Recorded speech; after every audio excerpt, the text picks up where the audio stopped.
wants to help you. Call us at 762 all lines. Closed captioning for News 12 is brought to you by Kenneth Nugent. From the station that's on your side, this is News 12 at 6 o'clock.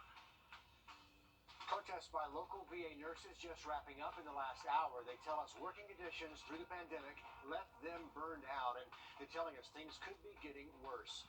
The nursing shortages don't stop at the VA. In our area hospitals, you or your loved one could end up waiting hours in the ER when you need to see a doctor right away. Our I-team found the average wait time in the ER for Georgia is nearly 2.5 hours. We also found those exiting the medical field at the highest rate are the people directly in charge of patient care.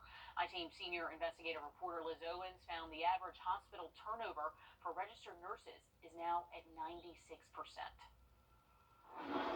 Like a shock from a defibrillator, January of 2020 jolted Reagan Wrdw into the reality of becoming a registered nurse during a pandemic. I was working 4 12-hour shifts in a row on night shift, and I was working all those bonus shifts.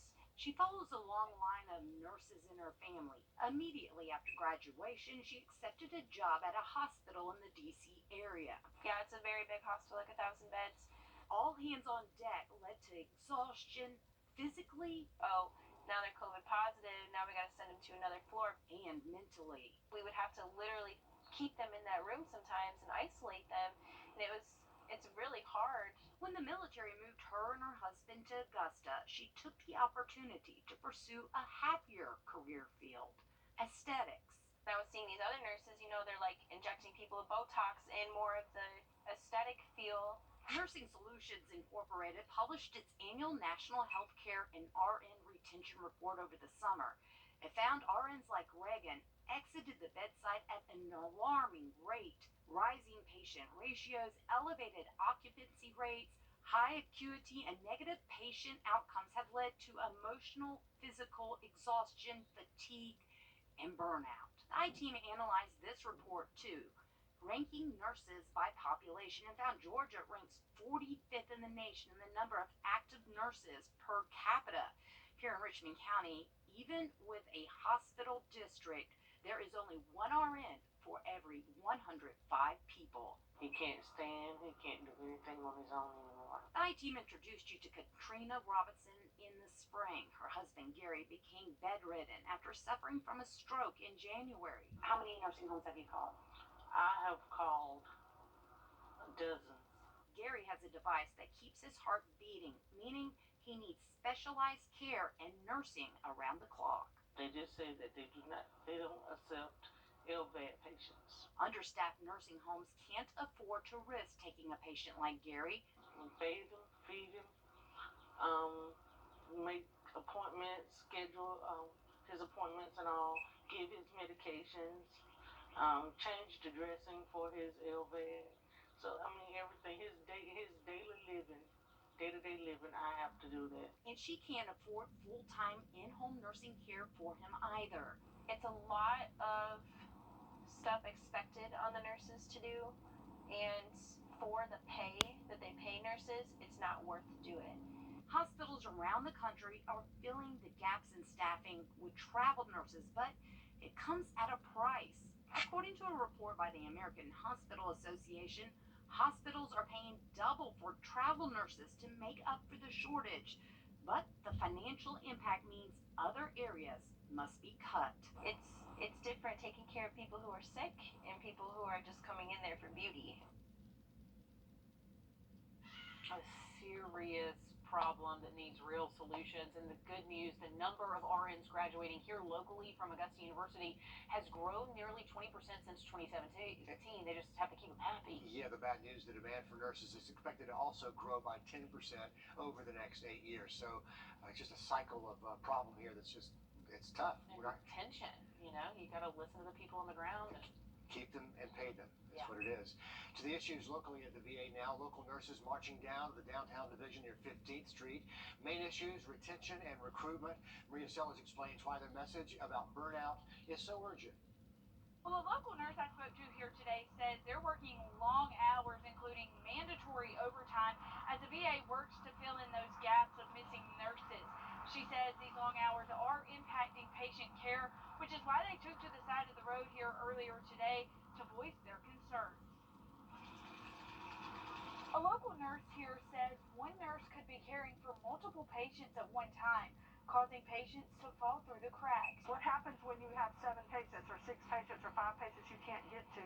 What happens if a patient needs something for pain? He has to wait. They say the way to combat this, recruitment and retention. The other things we're doing is asking them to help us with retention of nurses. We're having. In a statement to News 12, the VA said one of VA's top priorities right now is recruiting, hiring, and retaining our great nurses. VA has advocated strongly for the PACT Act and RAISE Act, both of which have given us increased authority to raise pay caps for VA nurses across the country. It's in an effort to give the best care to their veterans. We're not disputing that. We also want the best care for the veteran, and we believe the way for that to happen is for you to provide the best possible working conditions for the nurse, and then they can provide the best possible care for the patient. Westmoreland says until more nurses can be hired, they're working overtime. If you work an 8-hour shift, you might be mandated for another 8. If you work a 12, you might be mandated for another 4. And these long hours make it tough. It's disheartening, and the nurses are tired. They're tired. When you're tired, you can make a mistake, and the nurses don't want that. It's called a moral injury to the nurse because she's doing her absolute best. And she's hopeful this will allow them to have their voices heard. Reporting in Augusta, Maria Sellers on your side. Westmoreland says they'll be at the Augusta Farmers Market every Saturday this month, encouraging everyone to sign petitions for better conditions for those VA nurses. The VA's full statement is also available for you to see on our website.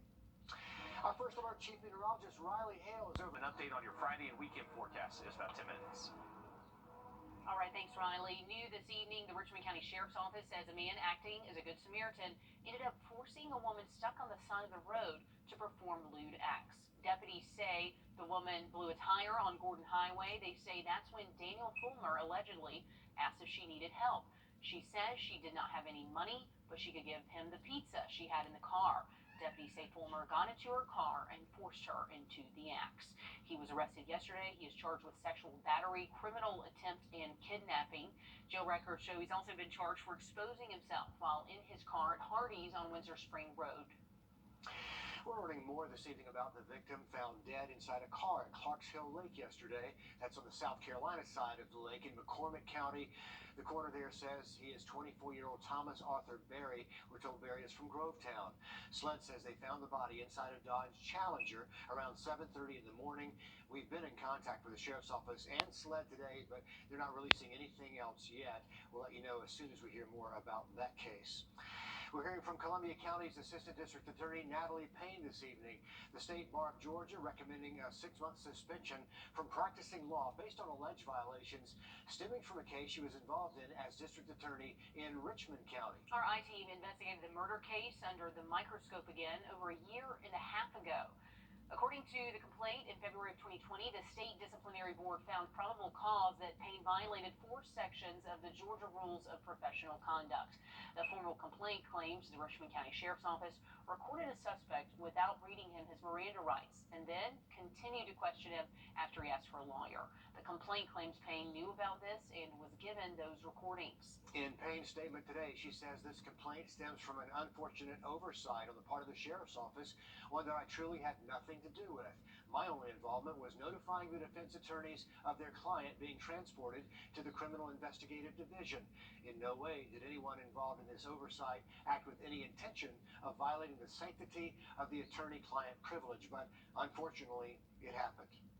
Payne goes on to say she was previously offered a private letter of reprimand by the bar, but she says she declined to accept that because she cannot admit to something she did not do. She says she has confidence she will be cleared in this matter.